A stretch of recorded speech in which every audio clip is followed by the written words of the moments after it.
Bom dia a todos! Graça e paz do Senhor Jesus seja com todos nós. Uma ótima terça-feira para todos. Hoje é dia 25 de janeiro de 2022. Seja muito bem-vindo ao nosso devocional de hoje. Devocional que tem o tema Começou a invocar o nome do Senhor. Esse texto, essa parte, essa expressão, começou a invocar o nome do Senhor, está em Gênesis capítulo 4. Nós estamos nessa parte da maratona bíblica, nós estamos nesse período da maratona bíblica lendo o livro de Gênesis. E hoje nós vamos de Gênesis 4, 5 e 6. O livro de Gênesis é sempre um livro fascinante. É sempre um livro que mexe muito com o nosso coração, porque conta a história dos primeiros habitantes da Terra e por isso nos chama tanto a atenção. Bom, Gênesis 4,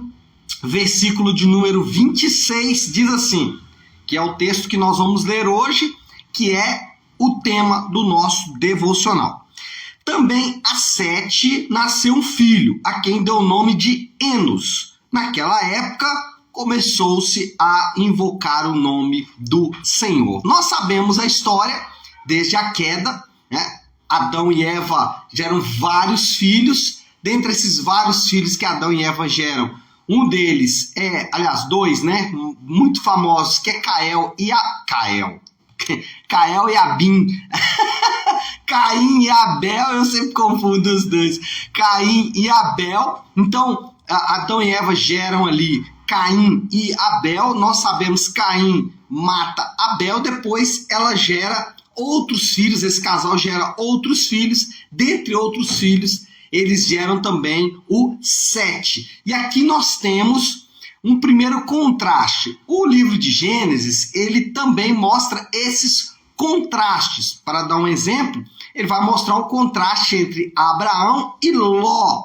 Vai mostrar também o contraste entre Isaac e Ismael. Vai mostrar o contraste de Esaú e Jacó. Vai mostrar o contraste de José e seus irmãos, depois de José e Faraó. Enfim, o livro de Gênesis também é o livro dos contrastes. E aqui a gente tem um contraste forte, que é o contraste de Caim, que matou seu irmão Abel, e o contraste de Sete, que é conhecido como aquele que invocou o nome do Senhor. De um lado, então, Caim, controlável, Caim, aquele que Deus falou com ele, olha, o pecado bate a porta, cabe você dominá-lo. Por outro lado, nós temos então Sete, aquele que começou a invocar o nome do Senhor. Caim confiava em si mesmo, Caim orgulhava-se de suas próprias conquistas e Caim não prestou contas a Deus. Tudo isso marca a vida de Caim. Caim teve essas características. Além, óbvio, de matar o seu irmão, ele demonstrava uma confiança em si mesmo, demonstrava também um orgulho das suas conquistas e não prestou contas ao Senhor quando foi chamado a fazê-lo. Já Sete invocou o nome do Senhor e gerou filhos que confiavam em Deus. Quem são os filhos ou quem são os principais personagens da linhagem do nosso amigo Sete? Sem dúvida alguma, os dois principais personagens são Enoque, que a Bíblia diz que ele foi tomado do Senhor, ele foi arrebatado, e também o Noé, talvez Noé, o personagem principal da linhagem do Sete. Quando a gente fala de confiar no Senhor, e é exatamente o que a família de Sete fez, ele gerou homens que confiavam no Senhor. Quando a gente fala de confiar no Senhor, é muito engraçado porque dificilmente você vai encontrar alguém que assume que não confia no Senhor. É muito comum quando a gente vai fazer uma visita a algum enfermo, ou quando você conversa com alguém que está passando por um momento difícil, ele certamente vai dizer aquela expressão, eu confio muito no Senhor. Mas será que de fato ele confia no Senhor? Por quê? Confiar em Deus é muito mais do que esperar os milagres de Deus. É claro que esperar os milagres de Deus é parte da confiança em Deus. É claro que nós devemos esperar os milagres de Deus. Contudo, esperar os milagres de Deus não significa que você está confiando em Deus. Você pode estar confiando no milagre. Você pode estar confiando que se Deus fizer aquele milagre, aí a sua vida está resolvida. Isso não é confiar em Deus, é confiar no milagre de Deus. É aquela famosa expressão fé na fé. E aqui é um exemplo clássico disso. Então, confiar em Deus é muito mais do que confiar nos milagres de Deus. E nós sabemos que confiar em Deus é confiar no maior milagre de Deus. E qual é o maior milagre de Deus? O maior milagre de Deus é Jesus. Olha só, Jesus, ele é nascido de uma virgem. E muitos falam que confiam em Deus, mas quando você fala sobre Jesus nascido de uma virgem, eles questionam. E por que Jesus precisou ser nascido de uma virgem? Há um motivo para isso? Sim. Quando Jesus nasce, precisava ser uma nova linhagem de homens. E essa linhagem não podia ser contaminada pelo pecado de Adão. E é exatamente o que aconteceu com Jesus. Ele nasce de uma virgem exatamente por isso. Então, confiar em Deus é muito mais que confiar em seus milagres. É confiar no seu nascimento virginal. Mas mais do que isso, confiar em Deus é muito mais que confiar no milagre, nos milagres de Deus. Ainda que o maior milagre de Deus é o fato de que Jesus foi morto pelos pecados. Isso é um grande milagre. É Deus pegar todos os nossos pecados e colocar sobre Jesus. Esse é um grande milagre em qual nós devemos confiar. E o outro grande milagre que nós devemos confiar é que Jesus, ao terceiro dia, foi ressuscitado. Então, esses são milagres aos quais nós devemos confiar. É claro que Deus ele faz milagres, é claro que Deus opera maravilhas, sim, ele o faz, e nós sabemos disso. Mas confiar em Deus é muito mais do que esperar os seus milagres. E o maior milagre que nós temos é o próprio Senhor Jesus. Além disso, confiar em Deus é muito mais do que esperar coisas de Deus. Então, as pessoas dizem que confiam em Deus, mas na verdade elas estão esperando as coisas de Deus. Coisas como dinheiro. Então, as pessoas dizem que confiam em Deus, mas no fundo estão confiando ou estão esperando que Deus vai trazer dinheiro para elas. Ou dizem que confiam em Deus, mas estão esperando um bom casamento, ou estão esperando saúde, família, etc. e tal. Então, no fundo, a pessoa não confia em Deus.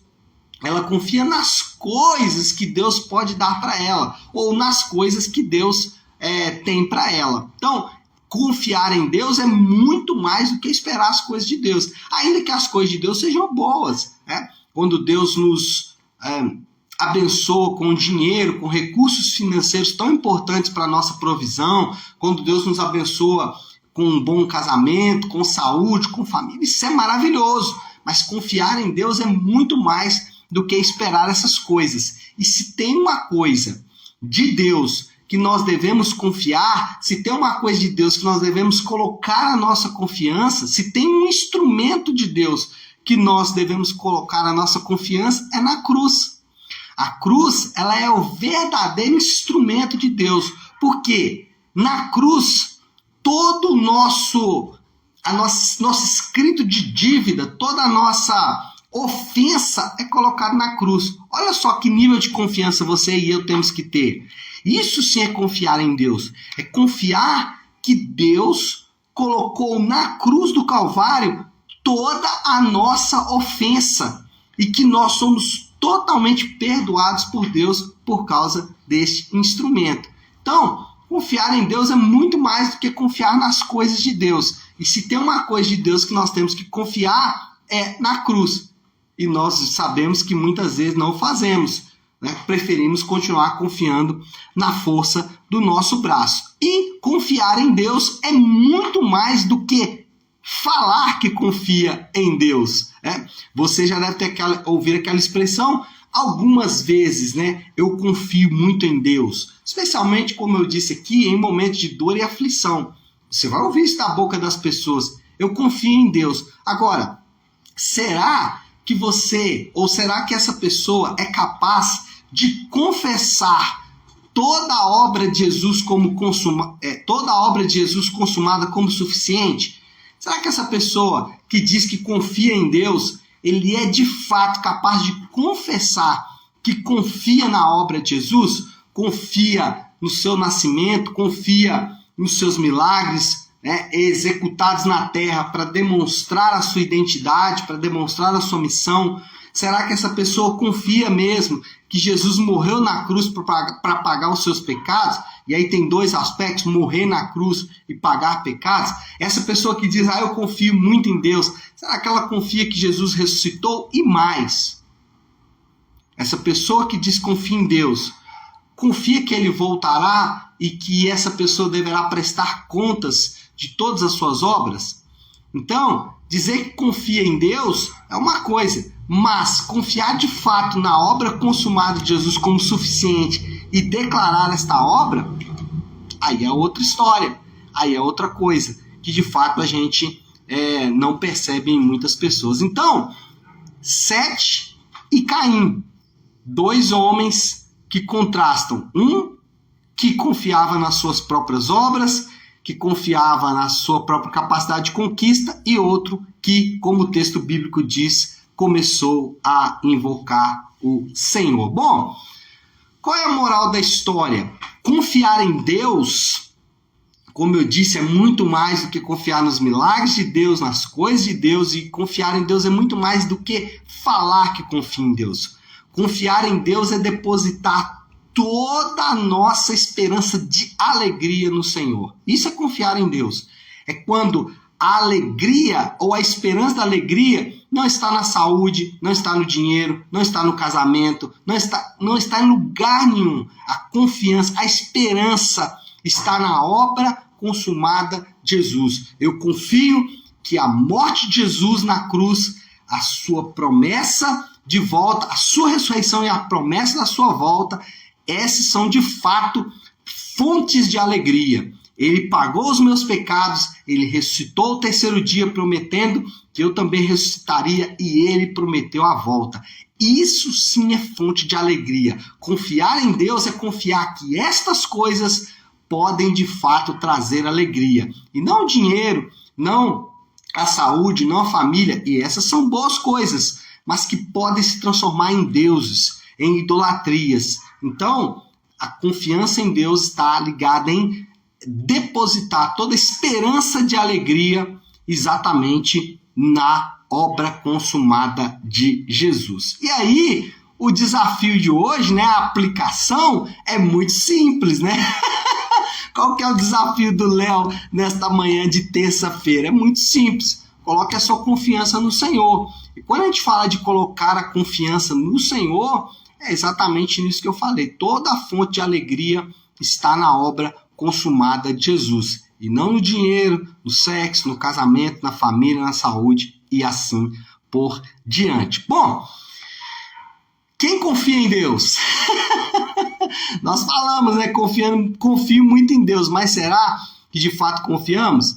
Então, fica aí essa meditação para nós, esse nosso devocional nesta manhã. Caim confiava em si mesmo e não terminou muito bem a sua jornada. Sete confiava no Senhor, invocou o Senhor, por isso Sete cumpriu os propósitos do Senhor. Vamos orar? Vamos colocar tudo isso aí diante de Deus? Então, se você puder agora, pare aí um instante aquilo que você está fazendo e vamos juntos buscar a Deus em oração, colocando diante dele tudo isso que nós falamos nessa manhã. Senhor nosso Deus, Pai de graça, Deus de amor e toda misericórdia, nós te adoramos e bendizemos o teu nome que é santo, que é maravilhoso, teu nome que é conselheiro, príncipe da paz. Senhor, nós declaramos a nossa confiança em ti. A nossa confiança não está nos carros e nos cavalos, mas está no Senhor. Nossa confiança não está nos milagres que o Senhor pode fazer, nem nas coisas que o Senhor pode nos dar, muito menos a nossa confiança não está da boca para fora. Mas, nessa manhã, colocamos a nossa confiança na obra consumada de Jesus Cristo, no instrumento do pagamento dos pecados que é a cruz do Calvário. Confiamos que a tua promessa de volta e ressurreição se cumprirá nas nossas vidas. E essa é a fonte da nossa alegria. Declaramos isso porque muitas vezes o nosso coração se desvia desta verdade. E nós pedimos que o Senhor nos dê graça para que o nosso coração possa voltar a confiar tão somente no Senhor. Nós oramos e oramos assim em nome de Jesus. Amém, amém e amém. Amém, meu povo? Bom, então é isso.